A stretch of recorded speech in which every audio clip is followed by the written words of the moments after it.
friends, welcome to Raindrops. இன்னைக்கு நம்ம Raindropsல பால் பாயாசம் கேரளா ஸ்டைல்ல எப்படி பண்றதுன்னு பார்க்கலாம். அது பண்றதுக்கு first தேவையான ingredients எல்லாம் பார்த்தறலாம். சேமியா, சர்க்கரை, நெய், 5-6 முந்திரி பருப்பு, ஏலக்காய், பால். இதெல்லாம் தான் இதுக்கு தேவையான ingredients. இப்போ நம்ம பால் வச்சு இது பாயாசம் எப்படி பண்றதுன்னு நம்ம பார்க்கலாம். இதுல இப்ப நான் வந்து 3/4 கப் சேமியா எடுத்திருக்கேன் இன்னைக்கு. அதுல பாதி மட்டும் இப்ப சேர்க்கிறேன், அதுக்கு மீதியை அப்புறமா சேர்த்துக்கலாம். அப்போதான் ஒண்ணு போல வந்து அது வறுபடும். ஸோ பாதியை மட்டும் இப்ப ஆட் பண்ணிக்கலாம். மீதி பாதியை நம்ம அப்புறமா ஆட் பண்ணிக்கலாம். இந்த மாதிரி சிம்லேயே வச்சு வறுத்துக்கோங்க. அப்பதான் ஒண்ணு போல ரோஸ்ட் ஆகி வரும். இது அந்த பிஸ்கட் கலர்ல ஆகுற வரைக்கும் நம்ம இதை வந்து ரோஸ்ட் பண்ணிக்கலாம். இருக்கட்டும். இந்த மாதிரி சேமியா வறுத்து வச்சுக்கோங்க. பிஸ்கட் கலர்ல இந்த மாதிரி வரணும். இதுல 1 டேபிள் ஸ்பூன் நெய் சேர்த்துக்கோங்க. நெய் உருகுனதும் இதுல ஒரு 10 போல முந்திரி பருப்பு அதை இந்த மாதிரி வெட்டி வச்சிருக்கேன், ஸ்லைஸ் மாதிரி போட்டு வச்சிருக்கேன், அதை உள்ள ஆட் பண்ணிடலாம். இப்ப இதையும் லைட்டா நம்ம வறுத்து எடுத்து வச்சுக்கலாம். அந்த பாயாசத்துல போடுறதுக்கு நல்லா இருக்கும். இப்ப நம்ம வந்து வச்சிருக்கிற பால்ல பாதி மட்டும் சேர்த்துக்கலாம். நான் வந்து 2 லிட்டர் பால் மொத்தமா எடுத்திருக்கேன். சோ இதுல வந்து 1 லிட்டர் மட்டும் சேர்த்துட்டு சேமியா வறுத்து வச்சிருக்கிற சேமியாவை கொஞ்சம் கொஞ்சமா ஆட் பண்ணி மிக்ஸ் பண்ணி விட்டு இருங்க. அப்போதான் கட்டி கட்டாம இருக்கும். அதே மாதிரி ஃபுல்லா ஆட் பண்ணிடலாம். ஓகே, இப்போ நான் எல்லா சேமியாவுமே ஆட் பண்ணிட்டேன். இதை கட்டிடும். ஸோ மிக்ஸ் பண்ணிக்கிட்டே இருங்க. இந்த பால் வந்து கட்டி ஆகும் கண்டிப்பா. அந்த டைம்ல வந்து நீங்க என்ன பண்றீங்கன்னா மீதி வச்சிருக்கோம்ல பால், ஏன்னா நான் இன்னைக்கு 2 லிட்டர் பால் எடுத்திருக்கேன், 1 லிட்டர் தான் இதுல ஆட் பண்ணிருக்கேன், இன்னொரு லிட்டர் அப்படியே தான் வச்சிருக்கேன். அதை கொஞ்சம் கொஞ்சமா கட்டி ஆக சேர்த்துக்கணும். இப்போதைக்கு இதை மிக்ஸ் பண்ணி விட்டே இருங்க, ஏன்னா கட்டிடும் சேமியா கொஞ்சம் வெந்து வர வரைக்கும் நம்ம மிக்ஸ் பண்ணி விட்டே இருந்தா கட்டி கட்டாம இருக்கும். மிக்ஸ் பண்ணி விட்டே இருக்கலாம். இப்ப முந்திரி பருப்பு நல்லா இந்த மாதிரி முந்திரி பருப்பு நம்ம வறுத்து வச்சிருக்கோம், நல்லா இந்த மாதிரி கோல்டன் ப்ரௌன் ஆயிருக்கு. இப்ப நம்ம முந்திரி பருப்பு ஸ்டவ்வை ஆஃப் பண்ணிடலாம். அவ்வளவுதான். இது வந்து இந்த மாதிரி சேமியா இப்ப நல்லா வேகணும். அதுக்கப்புறமா தான் நம்ம சர்க்கரை சேர்க்கணும். இந்த சேமியா வெந்துட்டு இருக்கிற நேரத்துல நான் உங்களுக்கு ஒரு சின்ன டிப் சொல்றேன். இன்னைக்கு நம்ம பார்க்க போற டிப் எதை பத்தினா முந்திரி பருப்பு வந்து சிலர் சொல்லுவாங்க முந்திரி பருப்பு வந்து ரொம்ப நல்லது அப்படின்னு சொல்லிட்டு தினமும் அதிகமா கொடுப்பாங்க. சிலர் கொடுக்கவே மாட்டாங்க, அது ரொம்ப கெட்டது அப்படின்னு சொல்லிட்டு. ஆனா குண்டா இருக்கிறவங்களும் சரி ஒல்லியா இருக்கிறவங்களும் சரி, குண்டா இருக்கிறவங்கன்னா ஒரு நாளைக்கு 1, ஒல்லியா இருக்கிறவங்கன்னா ஒரு நாளைக்கு 2 சாப்பிடலாம். ஏன்னா அதுல நிறைய குட் ஃபேட்ஸ் இருக்கு. முந்திரி பருப்போட இருக்கிற சத்தே ஃபேட்ஸ் தான். இப்ப இந்த கொரோனா COVID-19 இது இருக்கிற டைம்ல நம்ம உடம்புக்கு எல்லா ஊட்டச்சத்துமே தேவைன்னு தான் டாக்டர்ஸ் சொல்றாங்க. எல்லா ஊட்டச்சத்தும் இருந்து நோய் எதிர்ப்பு சக்தி நல்லா இருக்கிறவங்களுக்கு வந்து எதுவும் அஃபெக்ட் பண்றது கிடையாது மோஸ்ட்லி.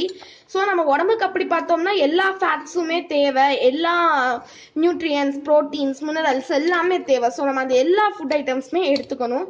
அப்படி இந்த ஃபேட்ஸும் நம்மளுக்கு முக்கியம்தான். ஸோ குழந்தைங்க சாப்பிடலாம், இதான் அதிகமாக கிடையாது. ஒரு நாளைக்கு 1 இல்ல 2, அதுக்கு மேல சாப்பிட கூடாது. நீங்க ட்ரை பண்ணி பாருங்க, ஒரு வாரத்துல நல்ல ரிசல்ட் காமிக்கும். ட்ரை பண்ணி பாருங்க. ட்ரை பண்ணி பார்த்துட்டு எங்களுக்கு கமெண்ட்ஸ்ல சொல்லுங்க. இப்போ இந்த சேமியா வேகட்டும், அது வரைக்கும் நம்ம கொஞ்சம் வெயிட் பண்ணலாம். இப்போ ஒரு மிக்ஸி ஜார்ல நான் கொஞ்சமா சர்க்கரை, நம்ம வந்து ஆல்ரெடி 2 கப் சர்க்கரை எடுத்திருந்தோம், அதுல கொஞ்சமா ஒரு 2 டேபிள் ஸ்பூன் சர்க்கரை மட்டும் எடுத்து அது கூட அந்த 6 ஏலக்காயும் சேர்த்து நான் பொடிச்சு வச்சிருக்கேன். ஏன்னா ஏலக்காய் தனியா போட்டு பொடிச்சோம்னா அது நல்லா பவுடரா அரையாது. அது இந்த மாதிரி சர்க்கரை கூட இல்லை ஏதாவது இன்கிரீடியன்ஸ் கூட போட்டு பொடிச்சோம்னா சீக்கிரமே பவுடர் ஆயிரும். அந்த தொலியெல்லாம் அப்படியே திட்டா இருக்காது. ஸோ நான் இதை பவுடர் பண்ணி வச்சிருக்கேன். ஸோ சேமியா பாதி வேகட்டும், அதுக்கப்புறமா நம்ம இந்த ஏலக்காய் பவுடரை வந்து ஆட் பண்ணிக்கலாம். இருக்கட்டும். இந்த சேமியா வேக தான் அந்த பால் வந்து நல்லா திக்காகும். அந்த சேமியா ஃபுல்லா வெந்து நம்ம எல்லா பாலையும் ஆட் பண்ணும் போது பால் நல்லா பாயாசம் கிரீமியா இருக்கும். ஸோ நான் இது வரைக்கும் நான் ஆட் பண்ணல, மிச்ச பாலை ஆடே பண்ணல. நான் ஃபர்ஸ்ட் ஊற்றின 1 லிட்டர் பால் மட்டும்தான் இதுல கொதிச்சுட்டு இருக்கு, சேமியா வெந்துட்டு இருக்கு. இது வேக நம்ம சக்கரை ஆட் பண்ண நம்ம அந்த பாலை ஆட் பண்ணிக்கலாம். இது சேமியா நல்லா வேகும் போது இது நல்லாவே திக்காகும், கெட்டியா ஆயிரும். அந்த மாதிரி டைம்ல நம்ம அந்த பாலை ஆட் பண்ணோம்னா கரெக்டா இருக்கும். எல்லா பாலையும் ஒரே டைம்ல ஆட் பண்ணோம்னா அது அந்த ஃப்ளேவரே மாறி போயிடும். அதே மாதிரி இந்த சேமியா நல்லா குழஞ்சு வரணும். இப்ப இந்த சேமியா வெந்துருச்சு, ஆனா இது நம்ம உப்புமாக்கு சாப்பிடுற மாதிரிதான் இருக்கு. இது அந்த பால் கொழுக்கட்டை மாதிரி அந்த பால்லயே வெந்து நல்லா குழஞ்சு வந்தாதான் நமக்கு சாப்பிடும்போது அந்த ஃப்ளேவர்ஸ் இறங்கி இருக்கும். அப்பதான் டேஸ்ட்டும் நல்லா இருக்கும். ஸோ அது வரைக்கும் நல்லா வேகட்டும் இருந்து. இப்ப சேமியா பாதி போல வெந்திருக்கு. இப்ப நம்ம அரைச்சு வச்சிருந்தோம் நம்ம ஏலக்காய் கூட கொஞ்சமா சக்கரை சேர்த்து அரைச்சு வச்சிருந்தோம்ல, அது கொஞ்சம் கொஞ்சமா சேர்த்து நம்ம மிக்ஸ் பண்ணி விட்டுக்கலாம். அந்த மாதிரியே அந்த ஏலக்காவும் சர்க்கரையும் சேர்த்து பவுடர் பண்ணோம்ல, அதை ஃபர்ஸ்ட் ஃபுல்லா சேர்த்து மிக்ஸ் பண்ணலாம். இப்போ உங்களுக்கு பாத்தீங்கன்னாலே தெரியும் அந்த பால் எவ்வளவு திக்கா இருக்குன்னு. ஃபர்ஸ்ட் இது வரைக்கும் இருந்துச்சு, இப்ப அந்த சேமியா நல்லாவே வெளியே தெரியுது. இதோ இப்ப இன்னும் கொஞ்ச நேரம் இது ஆனோம்னா நம்ம மிக்சர் பாலை வந்து உள்ள ஆட் பண்ணிடலாம். அது வரைக்கும் இது இருக்கட்டும். இந்த ஏலக்காய் சர்க்கரையை வந்து கொஞ்சம் கொஞ்சமா ஆட் பண்ணிடலாம். நான் ஏற்கனவே சொன்ன மாதிரி சர்க்கரை நான் 2 கப் எடுத்திருக்கேன். நான் 1 கப் அப்படியே தான் வச்சிருக்கேன். இன்னொரு 2வது கப்ல இருந்தா நான் கொஞ்சமா எடுத்திருக்கேன். ஸோ வந்து பார்த்துக்கலாம். ஃபர்ஸ்ட் இப்போ நம்ம 2 டேபிள் ஸ்பூன் சர்க்கரை எடுத்திருக்கோம். அந்த 1 கப்பை வந்து கொஞ்ச நேரம் கழிச்சு ஆட் பண்ணிட்டு அந்த எல்லா பாலையுமே சேர்த்தோன்னு ஆட் பண்ணிட்டு அதுக்கப்புறமா பார்க்கலாம். இனிப்பு கரெக்டாக இருந்தால் விட்டுடலாம், இல்லைன்னா சேர்த்துக்கோங்க. ஆனால் எங்கள் வீட்டில் எல்லாத்துக்குமே இனிப்பு கொஞ்சம் எக்ஸ்ட்ராவே சாப்பிடுவாங்க. ஏன்னா எல்லாத்துக்குமே பிடிக்கும் பாயாசம்னா. ஸோ நான் 2 கப் சேர்க்குறேன். உங்களுக்கு இனிப்பு கம்மியாக வேணும்னா நீங்கள் 1.5 கப் சேர்த்துக்கோங்க. இனிப்பு இதை விட அதிகமாக வேணும்னா 2.5 கப் சேர்த்துக்கோங்க. ஓகேவா? இப்போ இதை சேமியா வேகட்டும். இது வெந்துருச்சுன்னா ஆனால் இந்த பாலோட குழஞ்சு வந்தாலும் அந்த ஃப்ளேவர் எல்லாம் இறங்கும். சேமியாக்குள்ள இந்த பாலோட ஃப்ளேவர் இருக்கணும். அப்போ தான் அந்த பாயாசத்தோடு எடுத்து சாப்பிடும்போது சூப்பராக இருக்கும். ட்ரை பண்ணி பாருங்க, உங்களுக்கு பிடிக்கும்னு நம்புறோம். இப்ப நான் வந்து அந்த 1/2 கப்ல இருந்து பாதி ஆட் பண்ணிருக்கேன், ஆட் பண்ண போறேன்.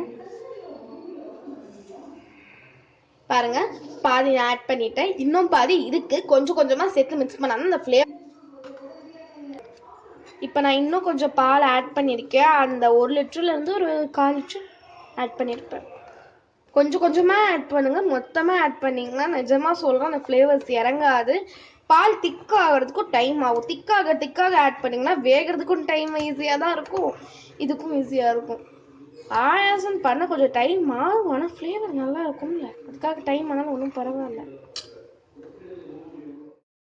கவனிங்க, இது வாங்க ஒரு 2 லிட்டர் பால் இது வரைக்கும் இருந்துச்சு பால். ஆனா இது எவ்வளோ குறைஞ்சிருக்குன்னு பாருங்க. ஏன்னா நம்ம எல்லா சர்க்கரையுமே சேர்த்துட்டோம்.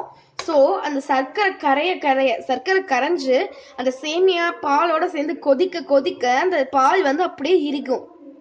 நீங்க வந்து உங்களுக்கு வேணும்னா ஃபுல் ஃபேட் மில்க் எடுத்துக்கலாம். ஃபுல் ஃபேட் மில்க் எடுத்தீங்கன்னா பாயசம் கொஞ்சம் சீக்கிரமாவே ரெடி ஆயிரும். சாதாரணமா பால், பசும்பால் இல்லைன்னா தண்ணி சேர்க்காத பால், தண்ணி அதிகமாக சேர்த்துருக்கிற பால் அந்த மாதிரி ஏதாவது எடுத்தீங்கன்னா கூட கொஞ்சம் டைம் ஆகும். பாயசாலமும் கொஞ்சம் கம்மியாகும். அதனால முடிஞ்ச அளவுக்கு ஃபுல் ஃபேட் மில்க் வாங்க ட்ரை பண்ணுங்க. இல்லைனாலும் ஒன்றுமே பிரச்சனை கிடையாது, சாதா பசும்பால் கரெக்டாக இருக்கும். இப்போ இது இன்னும் கொஞ்ச நேரம் வேகட்டும். பாருங்க, இப்போவே இவ்வளோ நல்லா சேர்ந்து வருதுன்னு.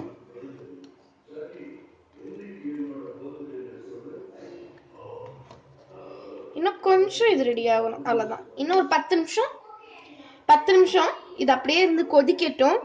ஸ்டவ்வை ஃபுல்லாக ஃபர்ஸ்ட்ல நம்ம சேமியா வறுத்து முந்திரி பருப்பு வறுத்து பாயாசம் பண்ணுறதுல இருந்து மீடியம் ஹீட். இப்போ நான் உங்களுக்கு காமிக்கிறேன் அந்த மீடியம் ஃப்ளேம். நீங்கள் பாருங்க, இதே மாதிரி மீடியம் ஃப்ளேம்லேயே தான் இருக்கு குக்கர். ஸோ மீடியம் ஃப்ளேமில் இருந்தால் பொங்கி வெளியேறாது, உள்ளே கொதிச்சுக்கிட்டே இருக்கும். ஸோ இது இன்னும் 10 நிமிஷம் போல் இருக்கட்டும். அப்புறமா அந்த கன்சிஸ்டன்சி கரெக்டாக வந்துடும். அப்புறமா நம்ம ஸ்டவ் ஆஃப் பண்ணிடலாம். அப்புறமா நம்ம எல்லாம் சர்வ் பண்ணிக்கலாம், அவ்வளோதான். இப்போ பாயாசம் வந்து ரெடி ஆயிடுச்சு, நல்லாவே க்ரீமியராக இருக்குது. இப்போ இதை நம்ம வறுத்து வச்சுருந்தோம்னா முந்திரி அதை ஆட் பண்ணிக்கோங்க. ஆட் பண்ணிவிட்டு இதை மறுபடியும் நல்லா மிக்ஸ் பண்ணி விட்டுடலாம். மிக்ஸ் பண்ணிவிட்டு இப்போ நம்ம ஸ்டவ் ஆஃப் பண்ணிடலாம், அவ்வளோதான். நம்மளுடைய பால் பாயாசம் சேமியா போட்டு சூப்பராக ரெடி ஆயிடுச்சு. இப்போ நம்ம டேஸ்ட் பண்ணி பார்த்துடலாம். பாருங்க எவ்வளோ க்ரீமியா இருக்குன்னு.